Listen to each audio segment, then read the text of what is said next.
বাহির থেকে এসে 2 ঘন্টার কাজ কিভাবে আধা ঘন্টায় সেরে নিলাম, আজকে ভাবলাম যে আপনাদের সঙ্গে সেটাই শেয়ার করি। আর কি এমন তাড়াতাড়ি করে কাজগুলি করলাম যে সময়ের সাথে সাথে চুলার গ্যাসও বেঁচে যায়। আমার ভিডিওর কোনো একটি অংশ যদি ভালো লেগে যায় তাহলে প্লিজ একটি লাইক দিয়ে ভিডিওটি কন্টিনিউ করবেন।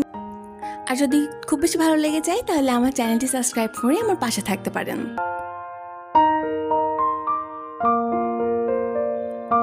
আসসালামু আলাইকুম, লামিস ব্লগে আপনাদের সবাইকে স্বাগতম জানাচ্ছি। ঢাকা থেকে আমি জান্নাতুল্লাহ মিয়া। আশা করছি যে যেখান থেকে বসে আজকে আমার ভিডিওটি দেখছেন আপনারা সবাই অনেক বেশি ভালো আছেন এবং সুস্থ আছেন। আলহামদুলিল্লাহ আমিও আমার পরিবার নিয়ে খুব ভালো আছি। সকাল সকাল করে আজকে আমরা নাস্তা পানি করে নিয়েছি। আর আরহামের বাবা কিন্তু চলে গিয়েছে অফিসে, আর আরহামের ফুপি গিয়েছে কোচিংয়ে। আর এখন কিন্তু আমি আর আরহামি বাসায়, যদিও আরহাম এখন ঘুমোচ্ছে। তো আমি কিন্তু এদিক দিয়ে সুন্দর করে আজকে সব রুমগুলি ক্লিন করে নিচ্ছি, কারণ এখন যত দ্রুত কাজ করা যাবে ততই কিন্তু ভালো। কারণ এখন আস্তে আস্তে কিন্তু বেলাটা ছোট হয়ে যাচ্ছে, তো মনে হয় যে যত দ্রুতই কাজ করি খুব তাড়াতাড়ি কিন্তু বিকেল হয়ে যায়। আজ কিন্তু বাড়ির টুকিটাকি কিছু কাজও করে নেব, সেটা কিন্তু আসলে এখন অফ ক্যামেরাই করে নিতে হবে, কারণ যদি এখন ক্যামেরা অন করে সেই কাজগুলি করতে যাই তাহলে কিন্তু কাজগুলি আমার করতে অনেক সময় লেগে যাবে। আর আজকে সেই কাজগুলি আর শেয়ার করছি না, ওগুলি একদম টুকিটাকি কাজ, তো ওইগুলো করে নিচ্ছি।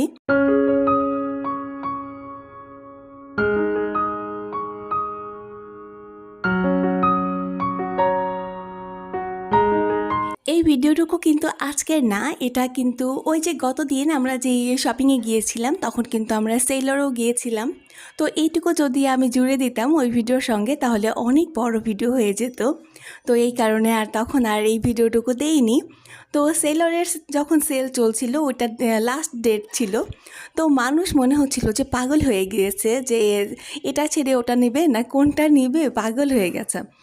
তো আমার অবশ্য গিয়ে তেমন কোনো কিছুই পছন্দ হয়নি, আর যেগুলো পছন্দ হয় সেগুলো কোনো সাইজ নেই। তো একদম লাস্ট ডেট ছিল, তো এই জন্য কিন্তু তেমন একটা ভালো জিনিস ছিলও না। তো ডিসকাউন্ট প্রোডাক্ট জন্য যে এটা সেটা নিয়ে নিব, এটা আসলে আমার ভালো লাগে না, এই জন্য নেই নাই কোনো কিছুই। এরপর কিন্তু আমি একটু তালতলা মার্কেটেও ঢুকেছিলাম, আর তালতলা মার্কেটের এই স্যান্ডেলগুলি কিন্তু আমার অনেক বেশি ভালো লাগে। দেখা যাচ্ছে রাফ ইউজ করার জন্য কিন্তু অনেক ভালো, আর প্রচুর কালেকশন ছিল এইখানে। আর আমি তো শুধু একটা দোকানেই কিন্তু ভিডিও করেছি, কারণ এইখানে অনেক ভিড় থাকে। আমি সেইভাবে ভিডিও করতে পারিনি, আর ইচ্ছেও করেনি সেরকম একটা যে তখন ভিডিও করতে হবে। আমার গত ভিডিও যারা দেখেছেন তারা তো জানেন যে আরহামের স্যান্ডেল কিভাবে হারিয়ে গিয়েছিল। তো যারা জানেন না তারা গত ভিডিওগুলি দেখে আসবেন, হয়তো বা তারা জানতে পারবেন যে আমার ছেলের স্যান্ডেল, খুব পছন্দের স্যান্ডেল হারিয়ে গিয়েছিল। তো আরহামের স্যান্ডেলকে কিনতে গিয়েছিলাম ওই দিনকে। তো সেদিন কিন্তু কিনে নিয়ে এসেছি, আরহামের ফুপির জন্যও একটা নিয়ে এসেছিলাম। তো তারপর কিন্তু আমরা বাসায় ফিরতে ফিরতে বেশ একটু দেরি হয়ে গিয়েছিল। আসলে ভুল হয়েছে, এটা কিন্তু উচিত ছিল আমাদের বাহিরেই খেয়ে আসা। কিন্তু আমার কেন যেন এই জিনিসটা খুব একটা ভালো দেখায় না, যে প্রতিদিন আমরা দেখা যাচ্ছে যেদিনই বাইরে যাব সেদিনই যে রাতে বাইরে থেকে খেয়েই আসতে হবে, এর তো কোনো মানে নেই আসলে। তো আমি কিন্তু তারপর বাসায় এসে একদম ঝটপট করে যে কি দ্রুত কাজ করেছিলাম, তো আজকে ভাবলাম যে আপনাদের সেই দ্রুত কাজগুলি দেখিয়ে দিই। আর কিছু ট্রিক্স ফলো করেছিলাম, তাই জন্য কিন্তু আমি খুব দ্রুত কাজগুলি শেষ করতে পেরেছি। রান্নাগুলো খুব মজা হয়েছিল, মানে দ্রুত করেছি ঠিকই কিন্তু রান্নাগুলি কিন্তু মজা হয়েছিল। তো আমি কিন্তু এই জন্য প্রথমে একটু পাবদা মাছ বের করে নিয়েছিলাম। একদম যখন আমি বাহির থেকে এসেছি তখন কিন্তু চেঞ্জ না করে আগে মাছগুলি ভিজিয়ে দিয়েছিলাম, কারণ মাছগুলি ভিজতে তো একটু সময় লাগবে এই জন্য। আর এরপর কিন্তু একটু ফ্রেশ ট্রেশ হয়ে চা নাস্তা আবার করেছি, তারপর কিন্তু চলে এসেছি রান্নাঘরে। এরপর আমি কিন্তু পাবদা মাছগুলি সুন্দর করে ভাজি করে নিয়েছি। আর কেন যেন পাবদা মাছটা আমার ভাজি করেই খেতে ভালো লাগে, অনেকে কিন্তু না ভেজে রান্না করে। আমি এখানে কিছু পটল কেটে নিচ্ছি, আর পটলটা আমি কিন্তু আজকে মসুরের ডাল দিয়ে রান্না করব। হয়তো বা অনেকেই খেয়েছেন আর হয়তো বা অনেকেই খাননি, তবে ট্রাই করে দেখতে পারেন, অনেক মজা হয় খেতে। তো এই জন্য দেখা যাচ্ছে আপনারা যদি এই কাজগুলি সিলিন্ডার গ্যাসে করেন তাহলে আপনারা চাইলে কিন্তু ওই সবজি যেগুলি আছে সবজিগুলি একটু পাতলা পাতলা করে ছোট ছোট করে কাজ করবেন। এতে করে হয় কি যে এটা খুব ভালোভাবে কিন্তু তাড়াতাড়ি সেদ্ধ হয়ে যায়, আর এই ক্ষেত্রে আপনার গ্যাস কিন্তু বেশ অনেকটা বেঁচে যাবে। আর এই শুধু এই সবজিটার জন্য না, প্রত্যেকটা সবজি কিন্তু যদি আপনি একটু ছোট ছোট করে কাট করেন বা একটু পাতলা করে কাট করেন, তাহলে এই ক্ষেত্রে হবে কি যে ওটা কিন্তু তাড়াতাড়ি সেদ্ধ হয়ে যায়। আর তখন কিন্তু আপনি তরকারিতে অল্প পানি দিয়ে সেদ্ধ করে নিতে পারবেন। আর এই ছোট ছোট ট্রিক্সগুলি যদি ফলো করেন তাহলে কিন্তু গ্যাস অনেকটা বেঁচে যায়। তো এই তো আমি কিন্তু একদম পাতলা পাতলা করে কেটেছি। আর এরকম করে কাজ করলে কিন্তু দেখতেও সুন্দর দেখায় আর খেতেও অনেক মজা হয়। আর এই যে দেখছেন মসুরের ডাল, আমি কিন্তু মসুরের ডালটা অনেকক্ষণ আগে ভিজিয়ে রেখেছিলাম।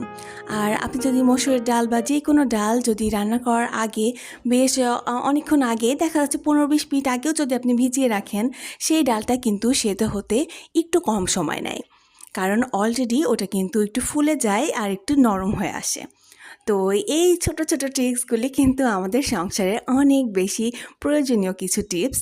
তো যদিও বা আমি টিপস দেওয়ার মতো অত অভিজ্ঞ নই, আমি তো একদমই আনাড়ি হাতের কাজ আমার। তো তবুও যারা আমার ছোট ছোট বোনেরা আছে, যারা মাত্রই সংসারে ঢুকেছেন, কারণ আমি যখন প্রথম সংসারে ঢুকেছি আমার কিন্তু এসব ছোট ছোট জিনিস নিয়ে অনেক পেরেশানি হতে হয়েছে। তো এই কারণে আমি কিন্তু এগুলি বলে দিচ্ছি, এগুলি তো আমার বড় আপু এবং আন্টিদের জন্য একেবারেই না, কারণ আন্টিরা তো অনেক ভালো রান্নাবান্না করে। ভিডিওর এই পর্যায়ে এসে আমি আমার আপু ভাইয়া এবং আন্টিদের কাছে আরও একবার একটি রিকোয়েস্ট করে নিচ্ছি, ভিডিওটি যদি একটু আপনাদের কাছে ভালো লেগে থাকে, কোনো একটি অংশ যদি আপনাদের মনে ধরে থাকে, তাহলে প্লিজ একটি লাইক দিয়ে আমার পাশে থাকবেন। আর যদি খুব বেশি ভালো লেগে যায় তাহলে চাইলেই কিন্তু আমার চ্যানেলটি সাবস্ক্রাইব করে আমার পাশে থাকতে পারেন। আর যারা এই কাজটি অলরেডি করে নিয়েছেন তাদেরকে জানাই অসংখ্য ধন্যবাদ।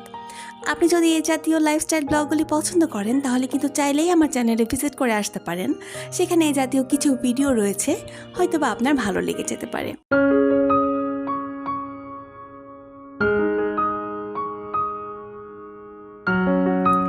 এই যে দেখছেন আমার অ্যাসিস্ট্যান্ট, সে কিন্তু আমি যতক্ষণ রান্না করব ততক্ষণ আমার পাশেই দাঁড়িয়ে থাকবে। অনেক আপুরাই কিন্তু বলে যে আরহাম আপু তোমার তো অনেক বেশি ভালো হয়েছে। আর কানিজ আপু তো বলে যে তোমার তো এখন আর টেনশন করতে হবে না, তোমার বাচ্চাই তোমাকে রান্না বান্না করে খাওয়াবে, তোমার ছেলে বড় হয়ে গিয়েছে। তো আসলে আপুরা সত্যি যে আরহাম কিন্তু সব সময় আমার সঙ্গে থাকে। আর কটা দিন পরে তো দেখা যাচ্ছে যে আরহাম নিজেই রান্না করবে। মজা করলাম আর কি। তো যাই হোক, এখন ভিডিওতে চলে আসি। তো এই যে আমার কিন্তু মোটামুটি রান্নাবান্না কমপ্লিট। তো আমি এখানে কিন্তু পাবদা মাছটা রান্না করে নিয়েছি। আর সঙ্গে কিন্তু পটল এবং মসুরের ডাল দিয়ে যেটা রান্না করলাম সেটিও কিন্তু রান্না অলমোস্ট হয়েই গিয়েছে। তো ওটাও আমি ঢেলে নেব এখন। আর তারপর কিন্তু ঝটপট করে আমি সবাইকে খেতে দিয়ে দিব, কারণ একটু দেরিও হয়ে গিয়েছে। নর্মালি আমরা যেই টাইমটাকে খাই ওই টাইমটা পার হয়ে গিয়েছে। যদিও বা কোনো সমস্যা নেই, কারণ আজকে বাইরে গিয়েছিলাম, এটা সেটা খাওয়া হয়েছে। তো এই জন্য আর খুব বেশি একটা তাড়াহুড়া করছি না, আমি আমার মতো কাজ করছি আর কি। তো যেটা বলছিলাম আর কি, যে আমি কিন্তু সব কাজ একবারে গুছিয়ে নিয়ে তারপর কিন্তু রান্নাটা চুলায় দিই। দেখা যাচ্ছে যে একটা একটা করে রান্না করছি বা একটা দিয়ে করছি, এরকম আমি আসলে করি না। দেখা যাচ্ছে খুব বেশি যখন দ্রুত কাজ করতে হয় তখন এই ট্রিক্সটা একটু ফলো করি। তাছাড়া আমি দেখা যাচ্ছে এমন করি যে পেঁয়াজ রসুন, তারপর বাটাবাটির যে কাজগুলি থাকে সেগুলিও করে নেই। তারপর দেখা যাচ্ছে সবগুলি একসাথেই আমি তুলে দেই, কারণ আমার যেহেতু ইনফ্রারেড এটি রয়েছে এবং গ্যাসের চুলাও রয়েছে, আমার যখন খুব বেশি দ্রুত কাজ করতে হয় আমি কিন্তু 3টা চুলাই একদম ইউজ করি। আর এই ক্ষেত্রে কিন্তু আমার হয় কি যে এই আজকেই যেমন আমার কিন্তু এই কাজগুলি করতে মিনিমাম 1.5 থেকে 2 ঘন্টা লেগেই যেত, কারণ আমি আসলে একটু কাজে ঢিলা আছি। তো আমার কিন্তু এই কাজগুলি আধা ঘন্টার মধ্যেই হয়ে গিয়েছিল, একদম দ্রুত করেছি। আর এই ছোট ছোট ট্রিক্সগুলি কিন্তু ফলো করেছি, আর এই জন্যই রান্নাবান্না অনেক তাড়াতাড়ি হয়ে গিয়েছে। আর আমার একটি অভ্যেস রয়েছে, আমি যখনই রান্নাবান্না কমপ্লিট করার পর আমি কিন্তু রান্নাঘরটা সুন্দর করে একটু ক্লিন করে নেই। আর এতে করে হয় কি যে আমি যখন পুরো রান্নাঘরটা ডিপ ক্লিন করি তখন কিন্তু আমার খুব বেশি একটা ঝামেলা হয় না, কারণ অলরেডি যেসব ময়লাগুলি রেগুলার হয় ওগুলি কিন্তু আমি তুলেই রাখি। দেখা যাচ্ছে প্রতিদিন যদি একটা জিনিস ওয়াশ করা হয় তাহলে কিন্তু খুব বেশি একটা ময়লা জমতেও পারে না। তো আপনারাও কিন্তু চাইলে এই জিনিসটা করে নিতে পারেন, কারণ যদি প্রতিদিনের ময়লাগুলি প্রতিদিনই তুলে ফেলেন তাহলে কিন্তু দেখা যাচ্ছে ডিপ ক্লিন করার সময় খুব বেশি একটা সমস্যা হবে না।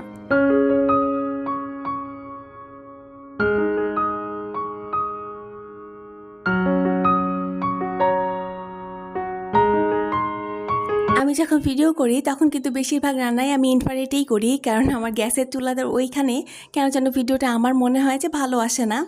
তো আমি যখন ইনফ্রারেটে রান্না করি তখন কিন্তু চুলার পাশে যে দেয়ালটি আছে ওইখানে কিন্তু ওই যে যেই তেল মশলাগুলি আছে ওগুলি কিন্তু ছিটে গিয়ে পড়ে। তো এই জন্য কিন্তু ওই দেয়ালটা অনেক বেশি ময়লা হয়। তো আমি কিন্তু প্রতিদিনই ওইটা সুন্দর করে ওয়াশ করে নিই। আর চুলাটা রান্নার পরই আমি কিন্তু গরম থাকা অবস্থায় আমি অবশ্য ক্লিন করে ফেলি। তো অনেক সময় কিন্তু বলে দেয় যে গরম থাকা অবস্থায় কিন্তু ওটা ক্লিন করা যাবে না। তবে আমি কিন্তু আসলে গরম থাকা অবস্থায় ক্লিন করে দেই। তো আলহামদুলিল্লাহ এখনও তো কোনো সমস্যা হয়নি এবং আশা করছি পরেও হবে না। তো যাই হোক, এই তো রান্নাবান্না কমপ্লিট হয়ে গিয়েছে, ওদের কিন্তু খেতে দিয়ে দিয়েছি, কিন্তু ওরা নাকি এখনও খাবে না। তো আরহামের ক্ষুধা লেগে গিয়েছিল, আরহামকে এখন বেড়ে দেবো, ওকে আগে খাইয়ে দিই। তো আজকের ভিডিওটি এই পর্যন্তই রাখছি, দেখা হয়ে যাবে পরের ভিডিওতে ইনশাল্লাহ। ততক্ষণ পর্যন্ত সবাই ভালো থাকুন, সুস্থ থাকুন, সবাইকে খোদা হাফেজ, আসসালামু আলাইকুম।